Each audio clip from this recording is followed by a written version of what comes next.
দিল্লি থেকে দেওঘরে পাঠানো হয় বিমান বাহিনীর প্লেন। সেই প্লেনে করে 2 ঘন্টার বেশি বিলম্বে ঝাড়খণ্ডের দেওঘর ছাড়েন ভারতের প্রধানমন্ত্রী নরেন্দ্র মোদী।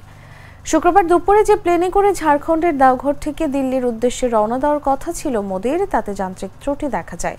সে কারণে প্লেনটির উড্ডয়ন বন্ধ রাখার সিদ্ধান্ত নেওয়া হয়। শেষ পর্যন্ত দিল্লি থেকে পাঠানো প্লেনে করে দেওঘর থেকে রওনা দেন দেশটির প্রধানমন্ত্রী। জানা গেছে, শুক্রবার ছিল আদিবাসী নেতা বিরসা মুন্ডার জন্মবার্ষিকী।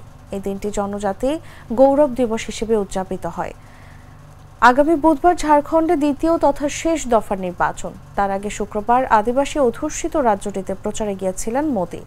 2টি জনসভা করে দিল্লি ফিরে যাওয়ার কথা ছিল তার, কিন্তু যান্ত্রিক ত্রুটির কারণে তার জন্য নির্ধারিত প্লেনটি উড্ডয়ন করা যায়নি। আপাতত দেওঘর বিমানবন্দরে প্লেনটিকে পরীক্ষা করে দেখা হচ্ছে।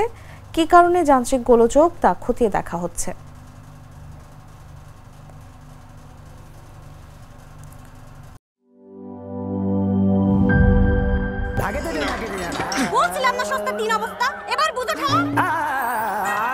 ভালো টিউবওয়েল যে কেন না, এবার বোঝো মজা। আগেই কইছিলাম দেশের আরএফএল টিউবওয়েল নাও। এবার আর ভুল নাই, আরএফএল ছাড়া উপায় নাই।